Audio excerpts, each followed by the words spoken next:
So in today's guided notes, we are going to be looking at and reviewing exponents.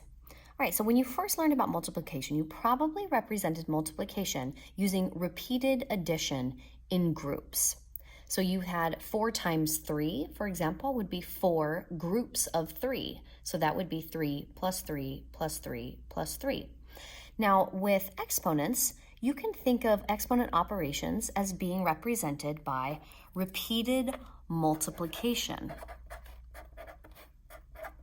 So it's repeated multiplication. So in this case, we have 4 to the third power, which is the same as then 4 times 4 times 4, which is going to be 64.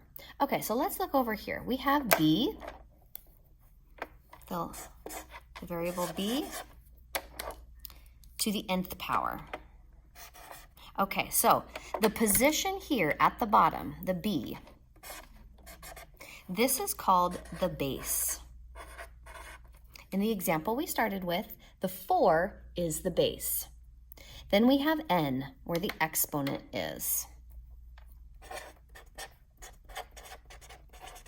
That n is the exponent. In our initial example, the 3 was the exponent. So we have the base and then the exponent. Okay, so all this means is that b is multiplied by itself. Ooh, that's a little messy. N times. So b is multiplied by itself n times. Okay, so let's look at a few more examples over here. So if we had the base of 1 and the exponent of 5, that just means we have 1 multiplied by itself 5 times. So that's going to be 1 times 1 times 1 times 1 times 1, which of course is 1. The next example we have is a base of 3 and an exponent 2. So the base tells me what number I'm repeating, and 2 tells me how many times I'm multiplying it by itself. So this would be 3 times 3. So it's 3 times then however many times that exponent is. 9.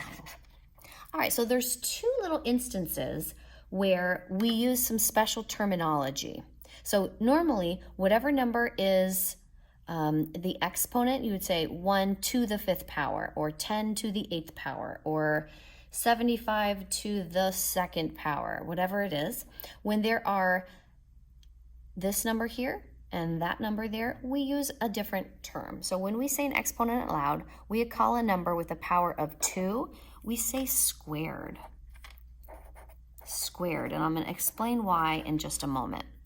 And a number to the power of 3, we say that number is cubed. All right, so just to go back to our initial examples, we could say 4 to the 3rd power, but it's also accurate to say 4 cubed. And this one, 3 squared. So just be familiar with that terminology. All right, so here's a few exponent rules here on the side. So we'll go over those together. So any number to the power of 0 is 1.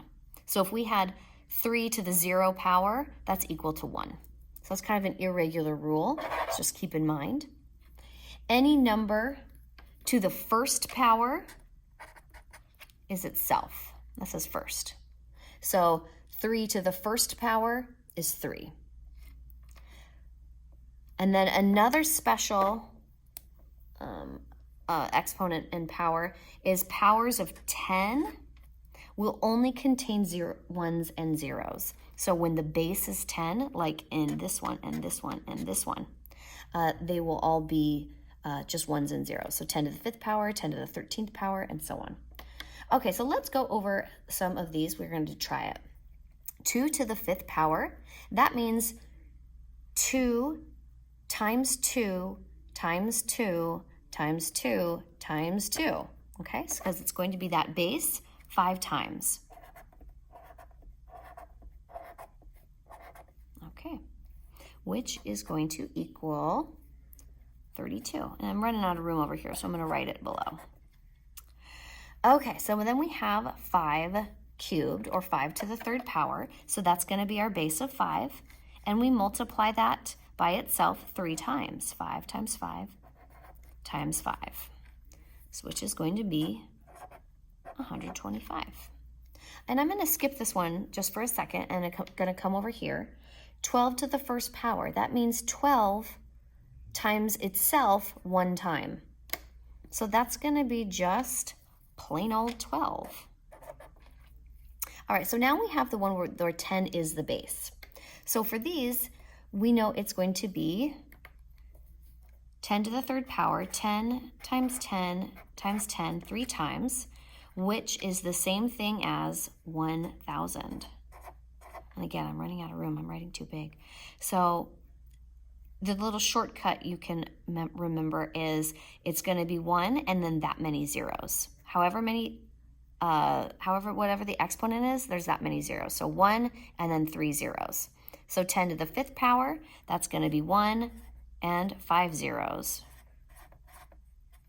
So that would be, I'm going to write it small, 10 times 10 times 10 times 10 times 10 equals 100,000. And then I'm going to do the same thing here. 1 with 13 zeros. So 1, 2, 3, 4, 5, 6, 7, 8, 9, 10, 11, 12, 13. And then I'm going to start where my decimal is, and I'm going to count over my spaces to help me to read the number. 1, 2, 3, comma, 1, 2, 3, comma, 1, 2, 3, comma, 1, 2, 3, comma. So that is 100,000, millions, billions, trillions. So 10 trillion. Whew, that's a big number. Okay, so just these are a little bit of notes to be aware of. The base is only what is directly in front of the power. So in order for a negative symbol to be included in the base, it must be grouped. So we're going to look at this rule a little bit more closely when we work with negative numbers, but just in general so you're familiar with it. Like this example, negative 2 to the 4th power. It's still just 2 to the 4th power and then the negative at the end, because the negative is not part of the base, even though it appears like it is. So think of it like parentheses here with the negative on the outside. Whereas over in this one, if the parentheses are in it, then it is negative 2 times negative 2. But again, we will go over that more when we start our work with integers. So just to be aware. Okay, I think that about covers it with exponents.